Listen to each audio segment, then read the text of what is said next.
In the book of Genesis, Israel's enslavement begins when a new pharaoh comes to power who does not know Joseph and begins to oppress the Israelites, Exodus 1 verses 8 to 14.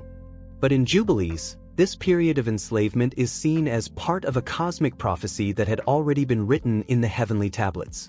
According to Jubilees, God had already foretold the bondage of Israel long before it happened, and it was part of his plan to lead them toward the Exodus and the giving of the Mosaic Law.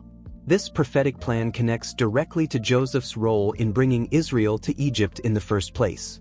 While Joseph saved Israel from famine, their time in Egypt was predestined to end in enslavement, which would ultimately demonstrate God's power in delivering his people. And it was written on the heavenly tablets that they would be oppressed in Egypt, and that God would bring them out with great power and wonders so that his name would be glorified. Jubilees 481. This makes Israel's time in Egypt not just a matter of historical events but part of a larger spiritual narrative where their enslavement and eventual exodus were preordained for God's glory. The suffering of the Israelites is framed as a necessary trial that would prepare them to receive the laws given at Mount Sinai. In Exodus, we see God acting directly to bring about the plagues and deliver Israel from Pharaoh's oppression, Exodus 7 to 12. However, Jubilees adds a layer of spiritual warfare to the story, introducing angels as key players in the conflict between God and Pharaoh. According to Jubilees, the oppression of Israel was part of a spiritual battle between the forces of good and evil. Mastema, a figure often associated with Satan, is portrayed as actively working to harden Pharaoh's heart and increase Israel's suffering. Mastema and his evil spirits are said to have encouraged the Egyptians to oppress Israel even more harshly, testing their faithfulness to God.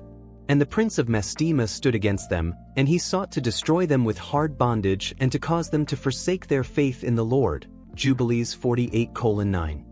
In this way, Jubilees adds a cosmic dimension to the story of Israel's enslavement, showing that it wasn't just a matter of political power. Spiritual forces were at work trying to undermine God's plan for Israel's deliverance. The plagues of Egypt are not only acts of divine judgment but part of a larger cosmic battle, with Mastema trying to prevent Israel's exodus.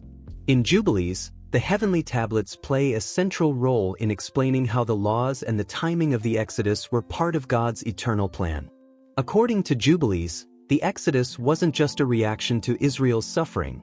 It had been carefully timed and preordained according to the divine calendar written on the heavenly tablets. The book emphasizes that the timing of the Exodus was connected to the observance of sacred laws and that Israel's deliverance was meant to bring them into alignment with the divine order. Jubilees explains that Israel's time in Egypt, their suffering, and the moment of their deliverance were all predetermined, and God's actions were in perfect harmony with the cosmic timeline. And it was written on the heavenly tablets that on the 14th day of the first month at the appointed time God would bring Israel out of Egypt, for this was the day set apart from the beginning of creation, Jubilees 49:1. This detail is unique to Jubilees. While Exodus focuses on the events leading up to and during the plagues, Jubilees introduces the idea that the timing of the Exodus was part of a predetermined calendar tied to the cosmic laws of the universe. This makes the Exodus more than just a historical event. It is part of the spiritual fabric of creation. The 10 plagues in Exodus, Exodus 7 to 12, are a dramatic display of God's power, sent to force Pharaoh to release the Israelites. In Jubilees, however, the plagues are given cosmic significance. They are not only divine punishments but also symbolic acts that represent the defeat of Egypt's gods and the spiritual forces behind them. Jubilees explains that each plague was aimed at disempowering the false gods of Egypt, demonstrating that only the God of Israel had true power over heaven and earth. Each plague was a strike not just against Pharaoh but against the spiritual rulers of Egypt, undermining the forces of darkness that sought to keep Israel enslaved. And the Lord sent the plagues upon Egypt not only to judge Pharaoh but to show that the gods of Egypt were nothing before him, for they were false powers unable to stand before the Almighty. Jubilees 48:11. In this view, the plagues are part of the larger cosmic conflict between good and evil, where the God of Israel defeats both the physical and spiritual powers of Egypt. Jubilees also suggests that Mastema and his evil forces were working behind the scenes to prevent Pharaoh from releasing Israel, but God's power overwhelmed them at every turn.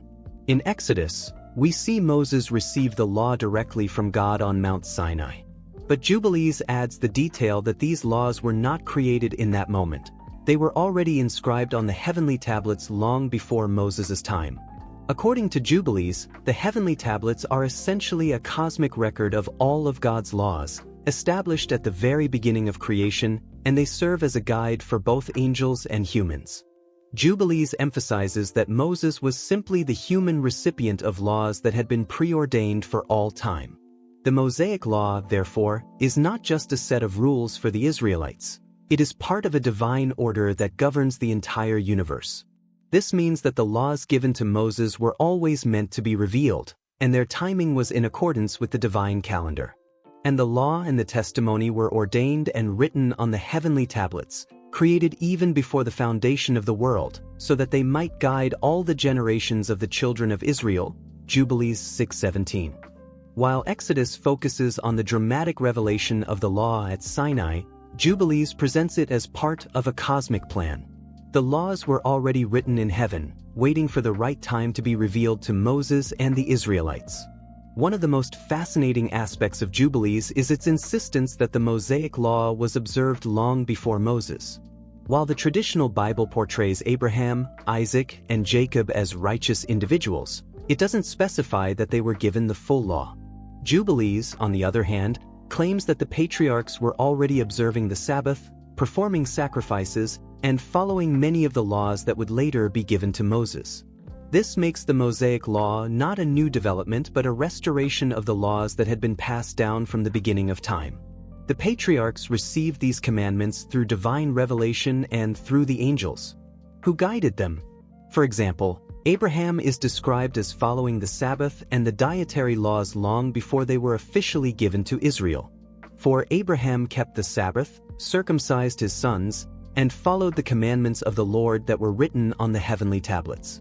And the law was revealed to him through the angels of God. Jubilees 16:28.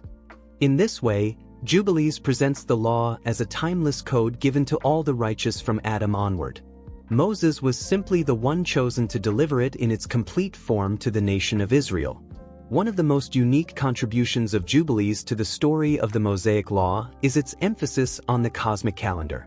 In Jubilees, the observance of time, particularly the Sabbath, festivals, and the Jubilee years, is central to the divine order.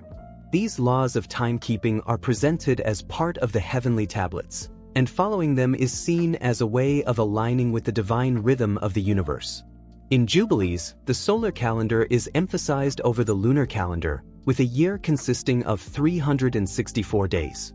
This system is seen as the correct way to observe God's commandments, ensuring that all festivals and Sabbaths fall on their proper days. Jubilees warns that deviating from this divine calendar can lead to spiritual disorder, which is why the laws of timekeeping are so central to the Mosaic Law.